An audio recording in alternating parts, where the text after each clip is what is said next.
Hello and नमस्ते। क्या आप जानते हैं इकोलॉजी यानी कि हमारे जीवन और पर्यावरण के बीच बहुत गहरा संबंध होता है। मुझे ऐसा लगता है कि इसके बारे में लोगों को जागरूक करना चाहिए। तो इसके लिए क्या करेंगे? स्वच्छता अभियान, वृक्षारोपण अभियान इस जैसे प्रोग्रामों का आयोजन करना चाहिए और इससे इसका या तो हिस्सा बनना चाहिए। इससे यह फायदा होगा कि लोगों को इसके महत्व के बारे में पता चलेगा और वो इससे जुड़ी समस्याओं के प्रति अवेयर हो सकेंगे। तो मेरा नाम है शालिनी राव। मैं डिजिटल बायोलॉजी शास्त्र की डिजिटल रचयिता हूँ। मैंने ये यूट्यूब चैनल इसलिए बनाया है कि शिक्षा के क्षेत्र में ज्ञान को साझा कर सकूं, बायोलॉजी के क्षेत्र में लोगों को जागरूक कर सकूं, साथ ही अपने अनुभव को साझा कर सकूं। आशा करती हूँ कि आपको मेरे वीडियो पसंद आएंगे। आपका अगर प्रश्न है या इस टॉपिक से रिलेटेड कोई डाउट है तो कमेंट बॉक्स में कमेंट करें। मैं आपके प्रश्नों के उत्तर देने की कोशिश करूँगी। साथ ही मेरा वीडियो पसंद आया है तो इसे लाइक करें, शेयर करें एंड सब्सक्राइब करें। साथ ही बेल आइकन को प्रेस करना ना भूलें ताकि आप तक हमारे नए वीडियो के नोटिफिकेशन इजी वे में पहुंच सके। तो चलिए गाइस, शुरू करते हैं हम आज के टॉपिक को। आज हमारा टॉपिक वही इकोलॉजी चल रहा है जिसमें हम पार्ट 5 में आ गए हैं। अभी तक हमने क्या देखा कि हमने अपना इम्पोर्टेंट साइंटिस्ट के नाम देखे कि किन्होंने क्या टर्म दिया, किन्होंने क्या आपसे इन्वायरमेंट के रिलेटेड प्रिंसिपल दिए। फिर इसके बाद हमने इसके कंपोनेंट्स आपके एबायोटिक एंड बायोटिक वो देखे और इसके बाद हमने देखा इकोसिस्टम के स्ट्रक्चर और फंक्शन कंपोनेंट्स भी हमने वन बाय वन स्टडी किए। आज हम करेंगे आपका क्या एक्वेटिक इकोसिस्टम का स्टडी यहाँ करेंगे। इसमें आपका aquatic ecosystem, ocean ecosystem and river, इस तरह के सारे हम क्या करेंगे। ये जो इकोसिस्टम है एक्वेटिक वो किस में आ रहे हैं? डेंट्राइकस फूड चेन में। तो डेंट्राइकस इकोसिस्टम्स की हम सारी यहाँ पर बात करने वाले हैं। ठीक है, तो चलिए शुरू करते हैं हम हमारा एक्वेटिक इकोसिस्टम। ठीक है, एक्वेटिक इकोसिस्टम दो further divide to two part. एक तो फ्रेश वाटर इकोसिस्टम होता है, एक मैरीन इकोसिस्टम होता है। फ्रेश वाटर इकोसिस्टम में जो स्टडी करते हैं हम, इस स्टडी को क्या बोलते हैं? लिम्नोलॉजी बोलते हैं। यानी कि फ्रेश वाटर इकोसिस्टम की एक्वेटिक स्टडी को हम क्या करते हैं? लिम्नोलॉजी बोलते हैं। जैसे सेल की स्टडी को हम क्या बोलते हैं? इडेफोलॉजी बोलते थे। ऐसे ही आप जो एक्वेटिक इकोसिस्टम की स्टडी करेंगे तो इसे क्या बोलेंगे? लिम्नोलॉजी बोलेंगे। ये सब वर्ड याद रख रहे हैं क्योंकि क्वेश्चन इससे बहुत बनते हैं। सॉइल की स्टडी को क्या बोलते हैं? इकोसिस्टम के आपके इम्पोर्टेंट कंपोनेंट क्या है, और आपका मेसोपॉज क्या है, और आपका स्टेडियम क्या है। ये छोटी छोटी बातें सब आपने बहुत अच्छे से याद रखी है। ठीक है, तो आपका क्या है? एक्वेटिक इकोसिस्टम जो further divide to fresh ecosystem, आपका वाटर और आपका मैरीन इकोसिस्टम। ठीक है, तो इसकी स्टडी को क्या बोलते हैं? लिम्नोलॉजी बोलते हैं। ठीक है, अब इसके बाद जो फ्रेश वाटर इकोसिस्टम होता है वो फर्दर डिवाइड टू पार्ट। आपका फ्रेश वाटर आपका एक तो रनिंग वाटर होगा और एक स्टैंडिंग वाटर होगा। रनिंग वाटर होगा जिसमें कि आपके जो एक्वेटिक जो आपके प्लांट है फ्लैंकेट, तो ये क्या होगा? तैरते हुए होंगे। ठीक है, तो क्या हो जाएगा? ये क्या होगा? लोटिक इकोसिस्टम इसे बोलते हैं। इसका एग्जांपल होता है आपका रिवर। रिवर का पानी क्या रहता है? रनिंग रहता है। फिर स्टैंडिंग वाटर होता है तो ये लैंडिंग होता है, जैसे कि पॉन्ड्स एंड लेक। अंतर तो पता है ना, रिवर में, पॉन्ड्स में और लेक पे। ठीक है, तो रिवर का वाटर जो होता है वो रनिंग होता है, जबकि आपका लेक और आपका पॉन्ड्स का क्या होता है? स्लैंडिंग वाटर होता है। ठीक है, फिर इसके बाद लैंटिक इकोसिस्टम यानी कि लेक का। तो हम यहाँ पर देखो डिफरेंट डिफरेंट जोन होते हैं। कौन सा होता है? लिटरेरियल होता है, लिम्नेटिक होता है, लिटरेलर होता है। ठीक है, तो यहाँ पर जो लिटरेलर है सबसे अपर मोस्ट लेयर होती है, और इसमें क्या होता है? आपके हेट्रोट्रॉप्स और ऑटोट्रॉप्स दोनों ही यहाँ पर मिलते हैं। ठीक है, फिर इसके बाद हम नीचे जैसे ही आएंगे, क्योंकि देखो कोई रिवर है या उसका सारा पानी एक जैसा नहीं होता। किनारे के जो होते हैं उनको क्या लिटलर जोन बोलते हैं, लिम्नेटिक जोन बोलते हैं। डिफरेंट होता है, क्योंकि देखिए आपने भी कभी देखा होगा कि लेक का जो पानी रहता है कि हम अगर उसके किनारे में बैठे हुए तो किनारे पे बैठे हुए तो वहां पे क्या तरंगे चलती रहती है। ठीक है, ज्यादा कंकड़ मारा तो फिर वो तरंगे और भी ज्यादा वैसी होती। तो ये इनका क्या होता है? एक जैसा टेम्परेचर नहीं होता है।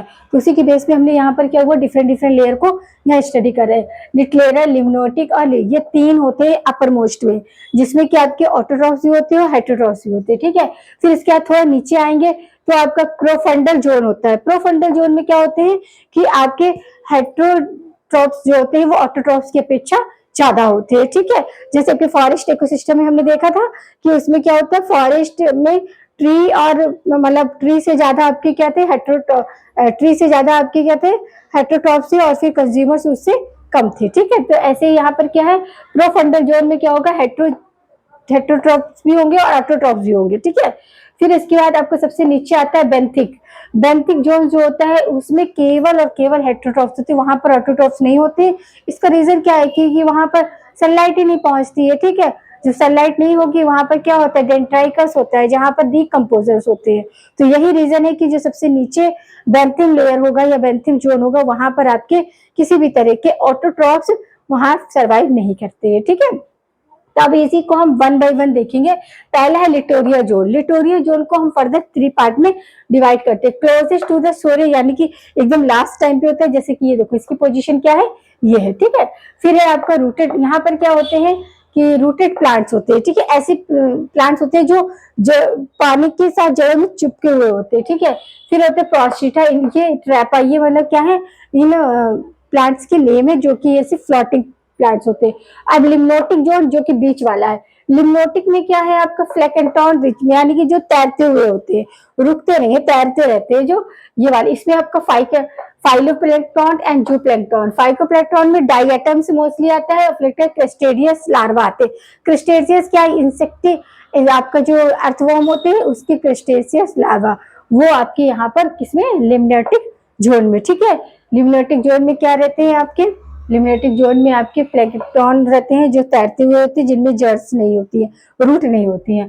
और ये 2 तरह के होते हैं, फाइको और जूप्लैंक्टन, डाइएटम्स एंड क्रिस्टेशियस लार्वा। फिर इसके बाद आपका आता है कौन सा, आपका प्रोफंडल जोन। प्रोफंडल जोन क्या होता है, ये क्या होता है कि हॉरिजॉन्टल होता है। तो इसमें क्या होता है, एक तरह से हम कह सकते हैं कि जो इसमें रहता है, तो इसमें ऑटोट्रॉप्स और हेटेरोट्रॉप्स क्या होते हैं, आपके हेटेरोट्रॉप्स ज्यादा रहते हैं, ऑटोट्रॉप्स कम रहते हैं। फिर आता है बेंथिक जोन। बेंथिक जोन में क्या है, ये बॉटम जोन है, ये सबसे नीचे है ना, तो इसको क्या बोलते हैं, यहाँ पर हेटेरोट्रॉप्स है, क्यों, क्योंकि यहाँ पर सोर्स ऑफ एनर्जी नहीं है, क्या है, यहाँ पर डीकंपोजर्स है, डीकंपोजिशन है, इसलिए यहाँ पर कोई सोर्स नहीं है, इसलिए ये क्या है, ओनली हेटेरोट्रॉप्स यहाँ पर हमारे पाए जाते हैं। और बॉटम जोन होता है, इसे ड्रॉलिंग बेंथ भी बोलते हैं। ठीक है, और यहाँ पर स्पेशली हमारे कौन से एनिमल्स, स्टार फ्लश है, क्रेप्स है, स्नेल्स है, ये सब यहाँ पर हमें मिलते हैं। ठीक है, अब इसी में देखो कुछ ऐसे टर्म होते हैं जो आपके एग्जाम में पूछे जाते हैं, जैसे नेक्टॉन। ठीक है, नेक्टॉन, नेक्टॉन क्या होते हैं, फाइकोलेक्टॉन भी होते हैं और जूलेक्टॉन भी होते हैं। अब ये क्या होते हैं, फ्री स्विमिंग होते हैं, यानी कि ये पानी में तैर रहते हैं, इनके पास कोई फ्लैजेला, पिलाई या फिम्ब्री नहीं होता जिससे ये जुड़ जाए। तो ये आपने सिलिया नहीं होता है, फ्लैजेला नहीं होता है। ठीक है, तो ये क्या होते हैं, फ्री फ्लोटिंग होते हैं, फ्री स्विमिंग भी बोलते हैं। ठीक है, तो ये फाइलो लेक्टॉन एंड जूलेक्टॉन। फाइलोलेक्टॉन में क्या हो जाएगा, डाइन ऑफ लैक्टेरियस, क्लेमाइडोमोनास, इसका एग्जांपल क्या है, क्लेमाइडोमोनास। और जूलेक्टॉन का क्या है, जेलीफिश। ठीक है, जेलीफिश की वो एक जगह रुकती नहीं है, स्विमिंग करती रहती है। ठीक है, आपका फिर है न्यूस्टॉन। न्यूस्टॉन में क्या होते हैं, ये ऑर्गेनिज्म केवल इंटरफेस ऑफ वाटर लेयर, वो सबसे ऊपरी लेयर में जाती है। ठीक है, ये ज्यादा डीप आपको नहीं मिलेंगे, फ्लोट की कंडीशन में भी नहीं मिलेंगे। फिर आपके यही जो आपके न्यूस्टॉन है, इनको डिवाइड कर देते हैं 2 पार्ट में। कौन कौन सा, आपका एपिनिस्टॉन एंड हाइपोनिस्टॉन। एपिनिस्टॉन जो है वो मोस्टली वाटर स्पाइडर होती है। क्या होते हैं, वाटर स्पाइडर। क्यों, क्योंकि ये क्या है, इंटरफेस कहाँ, वाटर और एयर के बीच में, तो इसके बीच में ये मिलने वाले हैं, तो ये क्या हो जाते हैं, हाइड्रोजन स्पाइडर इज, या आपको वाटर स्पाइडर बोलते हैं। ठीक है, और आपका हाइपोनिस्टॉन ये क्या है, ये मॉस्किटो की लार्वा है। क्यों, क्योंकि देखो ये एयर और वाटर के बीच की लेयर में है। ठीक है, तो ये क्या है, एपिनिस्टॉन एंड हाइपोनिस्टॉन किसके अकॉर्डिंग आए हैं, आपके निस्टॉन के। निस्टॉन क्या है आपके, कि organism found in interface of air and water level. ठीक है, तो उसी में आपके क्या आते हैं, 2 टाइप, एपिनोस्टॉन एंड हाइपोनिस्टॉन। एपिनोस्टॉन क्या है आपके, वाटर स्पाइडर है, और ये मॉस्किटो लार्वा। ठीक है, अब इसी में हमारा एक और वर्ड आता है, क्या आता है, प्लैगिक। प्लैगिक क्या होता है कि फाउंड इन ओपन एरिया, किसके, ओपन सी में, वाटर के ओपन सी में रहते हैं। और इसमें क्या है, शार्क, पूरे सी में क्या होता है, ओपन क्या होता है कि found in the open sea water. ठीक है, तो इसका एग्जांपल है शार्क। फिर इसी में आता है कि आपका ये हो गया। ठीक है, फिर ये सारा हो गया। अब इसके बाद हम थर्मल स्ट्रेटिफिकेशन देखेंगे। हमने अभी यहाँ पर क्या देखेंगे, टर्म पूछे जाते हैं, लिटोरियस जोन, लिमनोनियस जोन, आपका नेक्टॉन्स, अवनिस्ट्रॉन्स, ठीक है। इसको फर्दर डिवाइड किया टू में, एपिनिस्ट्रॉन एंड हाइपोनिस्ट्रॉन्स, ठीक है। आपके वाटर स्पाइडर होते हैं, मॉस्किटो होते हैं।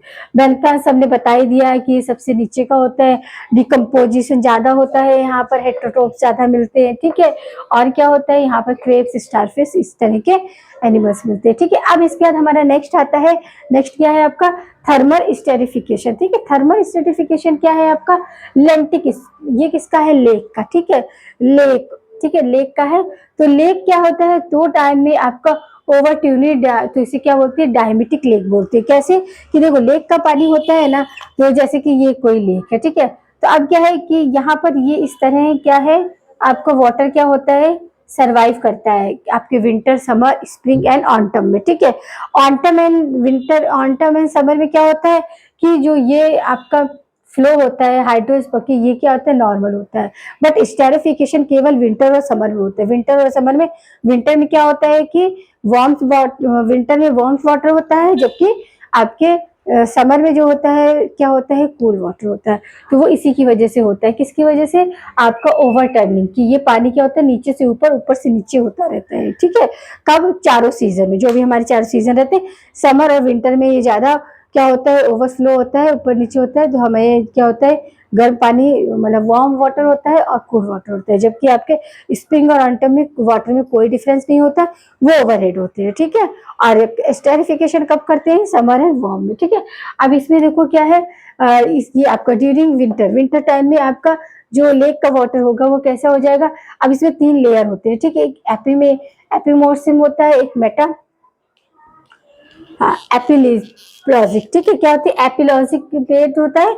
हाँ, ये यहाँ पर आपका क्या आ जाता है, मैरीन इकोसिस्टम ऑफ ओशियन। अब हम जैसे लेक का और रिवर का हमने देखा, वैसे ही हम ओशियन का देखिए। ओशियन में भी डिफरेंट डिफरेंट जोन होते हैं आपके, क्या क्या जोन होते हैं, देखो जोन, ये एक जोन है, जोन ओशियनिक जोन, ठीक है, ओशियनिक जोन।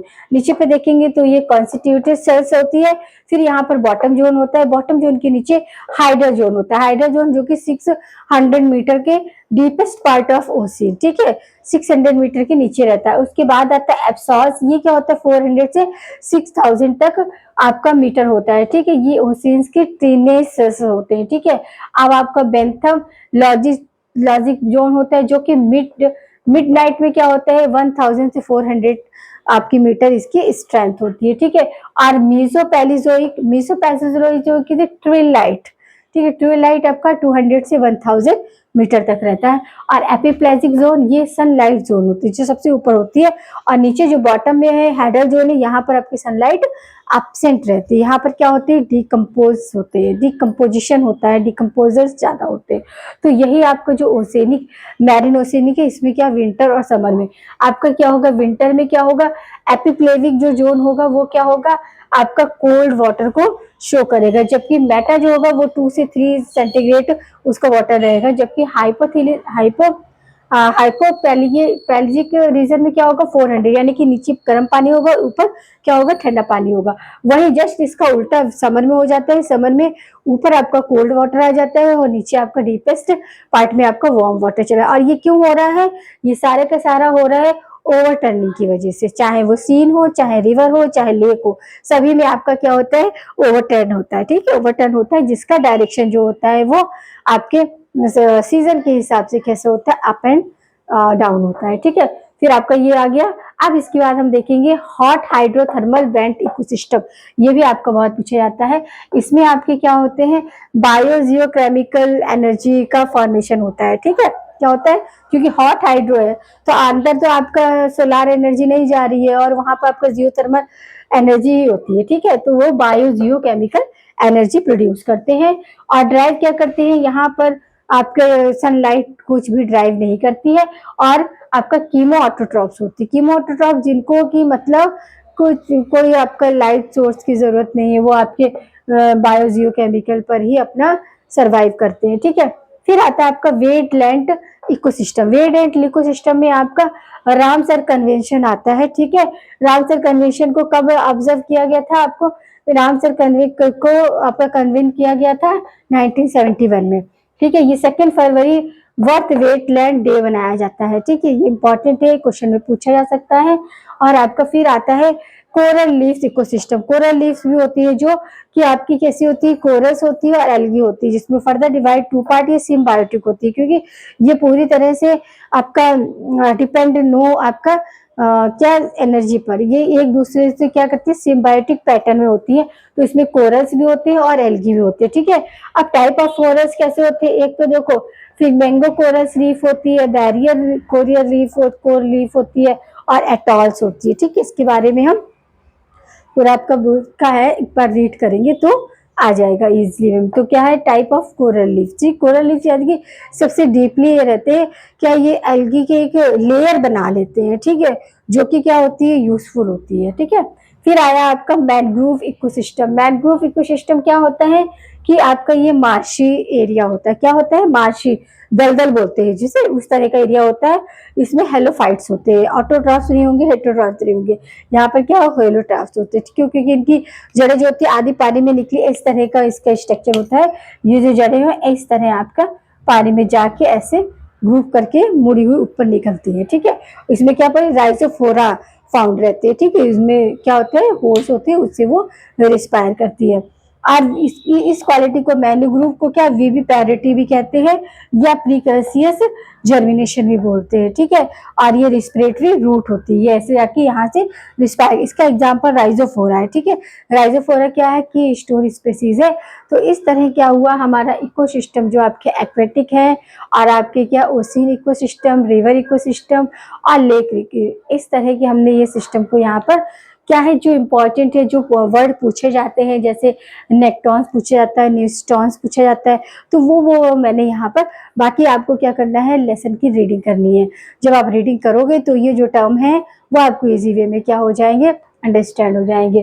क्योंकि यहाँ पर मैं उतना ज़्यादा थ्योरी नहीं लिख सकती थी, इसलिए मैंने यहाँ पर शॉर्ट वे में आपको बताया है कि आपको इस थ्योरी में क्या क्या पढ़ना है, टर्म्स पढ़ने जो पूछे जाते हैं। जैसे कि आपसे पूछ लेंगे लिम्नोलॉजी स्टडी अंडर 2, तो ऐसे करके आपका इफेडोलॉजी, इस तरह से आपसे इस वाले टॉपिक से क्वेश्चन ऐसे ही मिलते हैं जो हमारे कंफ्यूजन में गलत हो जाते हैं। इसलिए क्योंकि हमें इडेफोलॉजी, टेसियोमियर, टिश्योमियर्स किसका मेजर करते हैं, तो एटमॉस्फेयर। ठीक है, तो ये सारी चीज़ें हमारे थोड़ा सा अंतर होता है और हमें कंफ्यूज हो जाते हैं, तो हमारे क्वेश्चंस क्या हो जाते हैं, गलत हो जाते हैं। तो हमें ये नाम के साथ याद रखना है, जैसे मैरीन इकोसिस्टम है तो इसमें आपके जोन्स याद रखने हैं कि पैलिगिक जोन होता है, बॉटम जोन होता है। पैलिगिक जोन भी आपके 4 टाइप्स होते हैं, आपके एपीपैलिगिक जोन होता है। ये सारे के सारे आप इसको रीड करोगे 2 से 3 बार, तब कहीं जाके आपको ये क्या होगा, थोड़ा बहुत आपको समझ आएगा।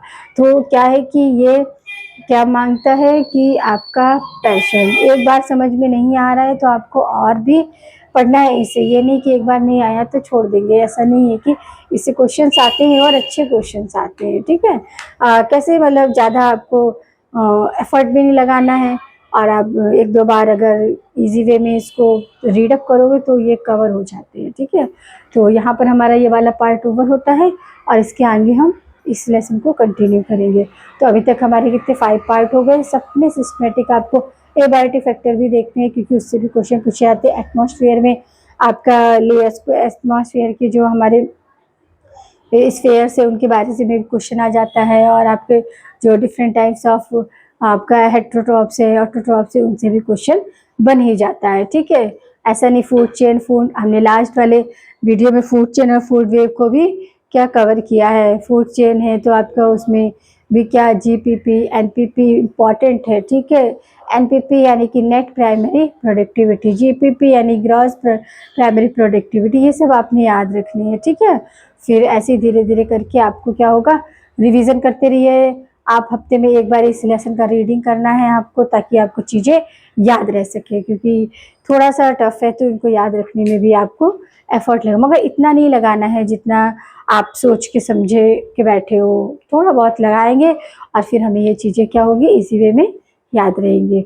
तो आपको ये पढ़ना है अच्छे से लेसन, इसको अवॉइड नहीं करना है, पढ़ते रहिए और आगे आप अपना रिवीजन करिए।